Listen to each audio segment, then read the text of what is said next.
Hello student, स्वागत है आपका अपने यूट्यूब प्लेटफॉर्म वैरागी बंधु पे। आज हम पार्ट 2 यानी इसे जस्ट पार्ट 1 में हमने 1 से लेके 8 तक चैप्टर का जो है हमने बता दिया था कि आपको कौन कौन सी चीज़ें आपको कवर अप करनी है और कौन सा चैप्टर कितने वेटेज का है। आज हम बात करने वाले पार्ट 2 में 9 से लेके जो 15 चैप्टर तक है उसमें आपको कौन कौन सी चीज़ें पढ़नी है और किन किन चैप्टरों पर आपको विशेष करके ध्यान रखना है। तो सबसे पहले बात करते हैं चैप्टर नंबर 9 की, ठोसों के यांत्रिक गुण। इस चैप्टर में आपको क्या क्या पढ़ना है। ठोसों के प्रत्यास्थ व्यवहार के बारे में, यानी प्रत्यास्थता किसे कहते हैं, प्रत्यास्थता जो है उनके क्या क्या गुण होते हैं।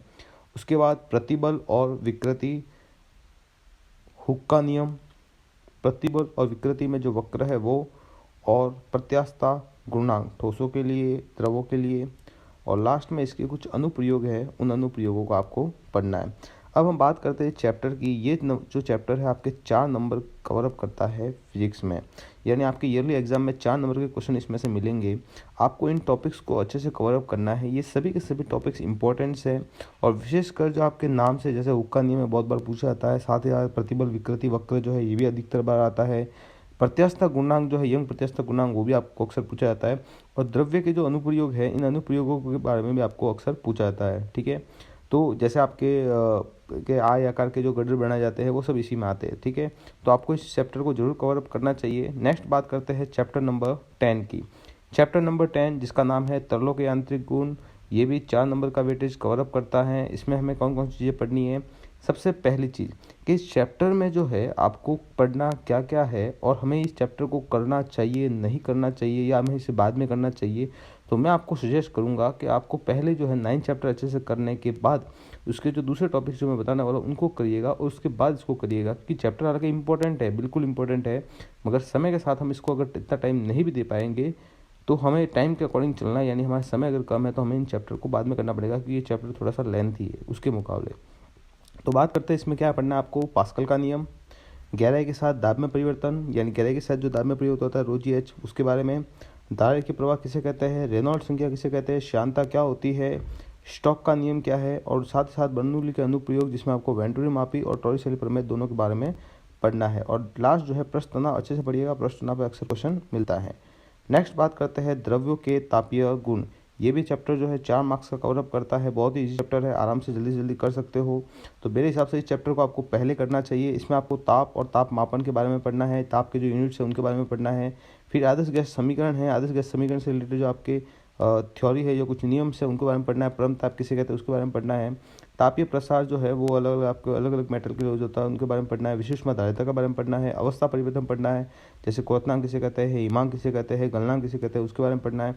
फिर उष्मा संचरण की जो विधियाँ है, चालन है, संवहन है, विकिरण है, उनके बारे में पढ़ना है। न्यूटन के शीतलन नियम को पढ़ना है, और जल का जो असंगत व्यवहार है उसके बारे में पढ़ना है।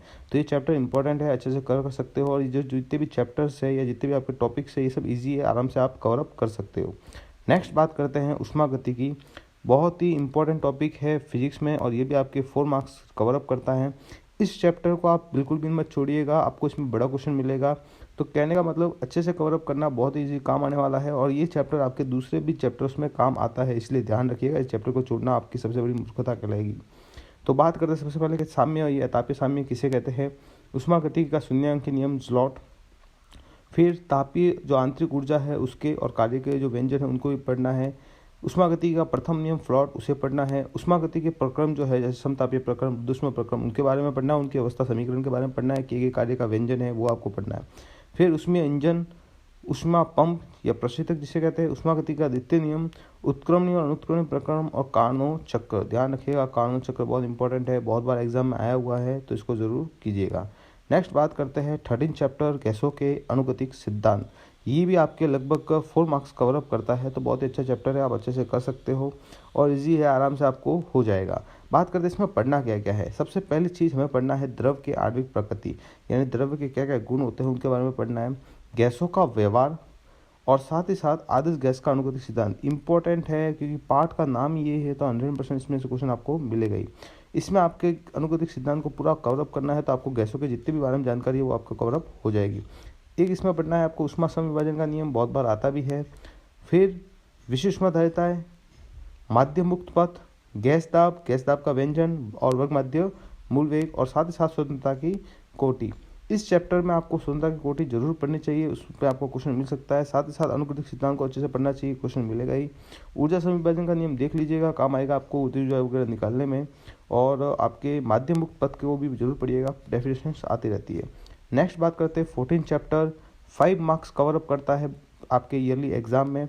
इसमें आपको पढ़ना है दोलन गति और आवर्त गति किसे कहते हैं, सरल आवर्त गति किसे कहते हैं, सरल आवर्त गति के विस्थापन, वेग और त्वरण का व्यंजन, सरल आवर्त गति में लगने वाले बल और बल के जो नियम हैं, सरल आवर्त गति में ऊर्जा, सरल आवर्त गति के कुछ निकाय, यानी इसमें जो सरल आवर्त गति पे जैसे सरल लोलक है, स्प्रिंग है, तो उनके बारे में आपको पढ़ना है।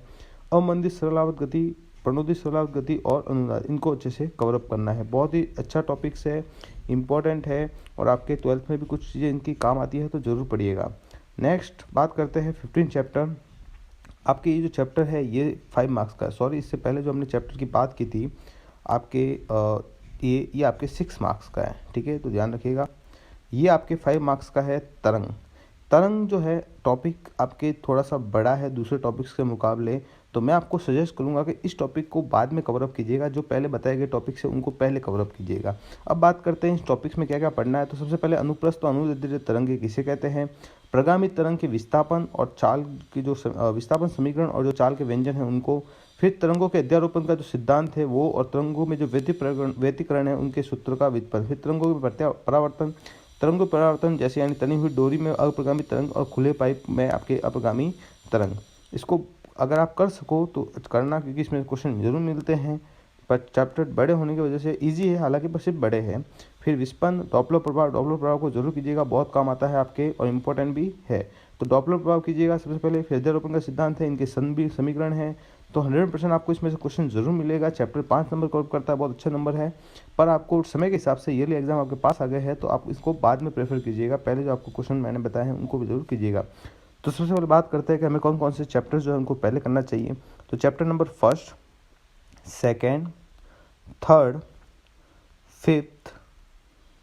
7 अगर आप करो बहुत बढ़िया बात है। फिर 8, 9, 11, 12, 13 एंड 14, इन चैप्टरों को सबसे पहले कीजिएगा। बहुत ही मेजर रोल प्ले करता है, इजी टॉपिक है, जल्दी हो जाएगा और आपके टाइम के हिसाब से अच्छे से कवर अप कर लेंगे आप कम समय में। तो 1, 2, 3, 4, 5, 6, 7, 8, 9, 10 और 11 टॉपिक्स है, अच्छे से कीजिएगा। आपके लगभग 70 से 80% इन्हीं टॉपिक्स में कवर अप हो जाएगा, ठीक है।